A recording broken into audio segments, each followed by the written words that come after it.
அனைவருக்கும் வணக்கம். இன்று பாரதியாரின் நினைவு நாள், 100வது நினைவு நாள். பாரதியார் என்றாவே கணீர்ங்கிற குரல் தான். அவர் முண்டாசு, அந்த மீசை. இவர் பிராமர் இனத்தை சேர்ந்தவர். அவங்களாம் மீசையே வைக்க மாட்டாங்க. ஆனால் இவர் துணிஞ்சு மீசை வச்சார். அதனால் அவர் புரட்சிகரமாக எதையும் செய்வார். இயற்பெயர் சுப்பிரமணிய. அரசன் கொடுத்தது பாரதியே. கவிஞர்கள் பல பாடியதால் மகாகவி பாரதியர் ஆனாயே.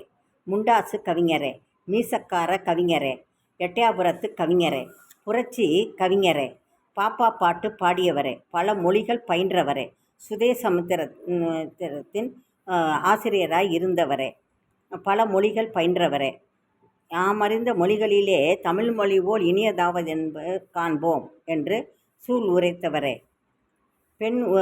பெண் உரிமைக்காக குரல் கொடுத்தவரே, அடுப்பூதும் பெண்களுக்கு படிப்பதற்கு என்றதை மாற்றி காமித்தவரே, அச்சமில்லை என்பதை பெண்களுக்காகவே சூள் உரைத்தவரே, ஜாதிகள் இல்லையடி பாப்பா என்று பாடியவரே, காணி நிலம் வேண்டும் என்று குரல் கொடுத்தார். அனைவருக்கும் காணி நிலம் வேண்டும் என்று. இவர் வறுமையில் இருந்தால், ஆனால் எல்லாருக்கும் காணி நிலம் வேணும்னு இவர் எல்லாருக்கும் வேண்டினார். இந்தியாவிற்கு சுதந்திரம் கிடைப்பதற்கு முன்பே ஆடுவோமே பல்லு பாடுவோமே, ஆனந்த சுதந்திரம் அடைந்து விட்டோமே என்று அன்றே பாடினாயே. நீ இறந்த பின் தான் நாட்டிற்கு சுதந்திரம் கிடைத்தது. இவர் மதுரை சேதுபதி ஸ்கூலில் தமிழ் ஆசிரியராக பணிபுரிந்தார்.